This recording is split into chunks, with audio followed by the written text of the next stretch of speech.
আসসালামু আলাইকুম রহমতুল্লাহ বারাকাতুহ। সুপ্রিয় শিক্ষার্থীবৃন্দ, আজ তোমাদের মাঝে আলোচনা করব জাতীয় বিশ্ববিদ্যালয়ের অধিভুক্ত কলেজগুলোর অনার্স প্রথম বর্ষের মেজর নন মেজর গণিত সাবজেক্টের ম্যাট্রিক্স প্রসঙ্গে। সেটা লিনিয়ার অ্যালজেব্রার অন্তর্ভুক্ত ম্যাট্রিক্স অনার্স প্রথম বর্ষ। ম্যাট্রিক্স হলো সারি ও কলামের ভিত্তিতে কতকগুলো সংখ্যার আয়তাকার বা বর্গাকার সজ্জিত আকার, সেটা হচ্ছে ম্যাট্রিক্স। সেটি সারি এবং কলামের ভিত্তিতে হতে হবে। সেটার আকার আয়তাকারও হতে পারে, বর্গাকারও হতে পারে। যেমন 2 0 5 5 -1 7, এটা একটি ম্যাট্রিক্স এবং সেটা আয়তাকার ম্যাট্রিক্স, যার র হচ্ছে দুইটি, অর্থাৎ 2 0 5 এটা একটা র বা সারি, অপরটি হচ্ছে 5 -1 7 এটা হচ্ছে আরেকটি র বা সারি। ইংরেজিতে র বলা হয়, বাংলাতে সারি বলা হয়। এই ম্যাট্রিক্সের এরকম দুইটা সারি রয়েছে। অনুরূপভাবে এই ম্যাট্রিক্সের কলাম রয়েছে তিনটি। প্রথম কলাম হচ্ছে 2 5, দ্বিতীয় কলাম হচ্ছে 0 -1 বিশিষ্ট, তৃতীয় কলাম হচ্ছে 5 এবং 7 বিশিষ্ট। অর্থাৎ এখানে একটা কলাম, দুইটা কলাম, তিনটা কলাম, এবং র হচ্ছে 2 0 5 একটা র, 5 -1 7 আরেকটি র। অতএব এই ম্যাট্রিক্সটাকে বলা যেতে পারে 2/3 ম্যাট্রিক্স, কারণ এখানে 2 হচ্ছে র, 3 হচ্ছে কলাম, অর্থাৎ 2 গুণন 3 বা বায়ো বলা হয়, অর্থাৎ 2/3 ম্যাট্রিক্স। অনুরূপভাবে এটার একটি ম্যাট্রিক্স 0 1 5 0 বিশিষ্ট, সেটা হচ্ছে বর্গাকার ম্যাট্রিক্স, কারণ এখানে র সংখ্যা 2, কলাম সংখ্যা 2, অর্থাৎ প্রথম র হচ্ছে 0 1, দ্বিতীয় র হচ্ছে 5 0, প্রথম কলাম হচ্ছে 0 5, দ্বিতীয় কলাম হচ্ছে 1 0, অর্থাৎ সেটা হচ্ছে 2/2 বিশিষ্ট বর্গাকার ম্যাট্রিক্স। অনুরূপভাবে আমরা যদি বিবেচনা করি 0 0 0 0 0 0 0 0 0, সেটাও একটি বর্গাকার ম্যাট্রিক্স, কারণ এখানে র হচ্ছে তিনটা, অর্থাৎ একটা, দুইটা, তিনটা, কলাম হচ্ছে একটা, দুইটা, তিনটা, অর্থাৎ 3/3 ম্যাট্রিক্স হবে, সেটা 3/3। এখানে ভালোভাবে খেয়াল করো,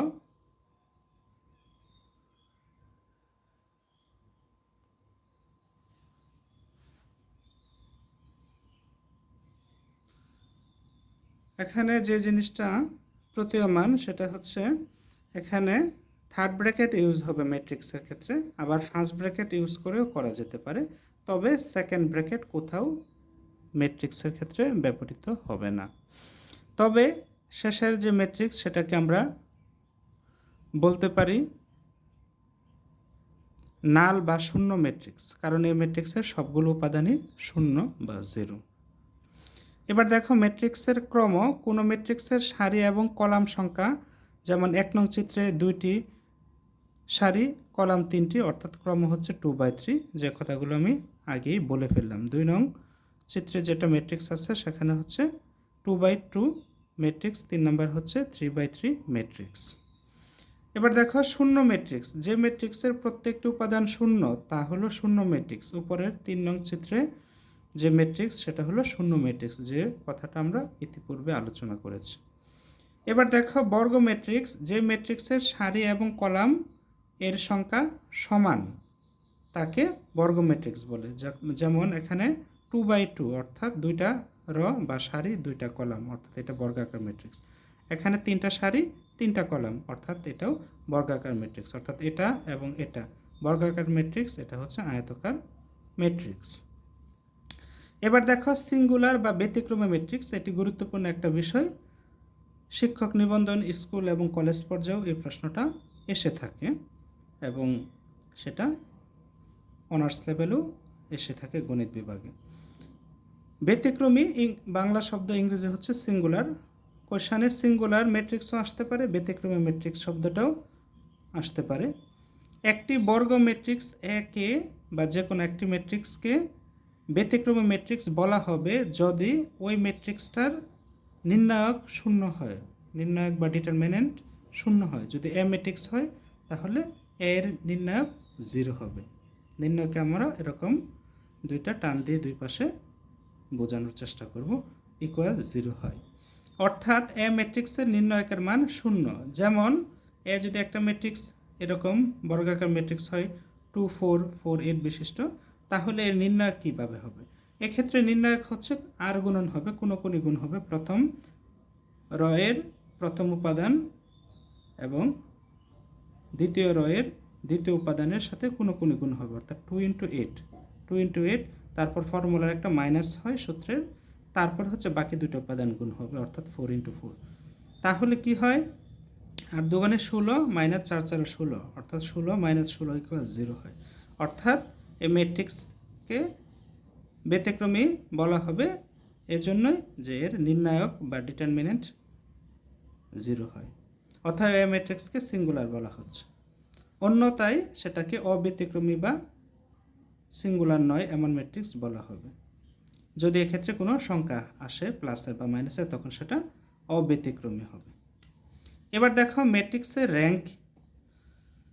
কোনো ম্যাট্রিক্সকে সারি বা কলাম ইচালন আকারে প্রকাশ করলে, ইচালন মানে হচ্ছে শূন্য বানানো উপাদানগুলোকে প্রকাশ করলে উহার অশূন্য সারি বা কলাম সংখ্যাকে সারি বা কলাম র্যাঙ্ক বলা হয়। একে মাত্রাও বলা হয়। অর্থাৎ প্রশ্ন আসতে পারে কোনো ম্যাট্রিক্সের মাত্রা কাকে বলে বা র্যাঙ্ক কাকে বলে। মাত্রা হচ্ছে বাংলা শব্দ, র্যাঙ্ক হচ্ছে ইংরেজি শব্দ। এক্ষেত্রে কোনো ম্যাট্রিক্সের সারি র্যাঙ্ক আর কলাম র্যাঙ্ক সমান হবে। অর্থাৎ সারি আকারে আমরা যদি র্যাঙ্ক নির্ণয় করি যা হবে, কলাম আকারে ইচালন করলে র্যাঙ্ক নির্ণয় করলে তাই আসবে। অর্থাৎ সারি র্যাঙ্ক এবং কলাম র্যাঙ্ক কোনো ম্যাট্রিক্সের পরস্পর সমান হবে। আশা করি বুঝতে পেরেছ।